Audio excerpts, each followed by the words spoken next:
KKM datang kedai KIEDA lepas terima aduan. Doktor jabatan mahu bertemu lihat KONDISI diri. Sebelum kita melangkah jauh, yang belum lagi subscriber, apa kata anda subscriber dan tekan butang loceng untuk notifikasi video selanjutnya?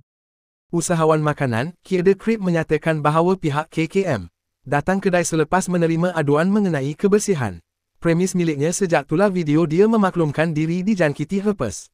Menerusi perkongsian di Facebook, pemilik nama sebenar, Aliada Yusra telah menyatakan perkara tersebut dan memaklumkan pihaknya menutup kedai pada Khamis 26 Jun 2025 bagi urusan sanitasi. Dalam pada itu, dia juga diminta untuk bertemu doktor dari jabatan tersebut bagi melihat kondisi dirinya ketika ini. Pihak KKM ada datang ke KIEDA tadi, ada yang membuat aduan tentang isu viral ini dan mereka perlu jawab dengan sedikit kenyataan dengan KIEDA. Dan Dr. Habatan tunak jumpa kita antak tengok diri kita isak, Kamis. Inshallah isak kita akan ke pejabat mereka, tulisnya.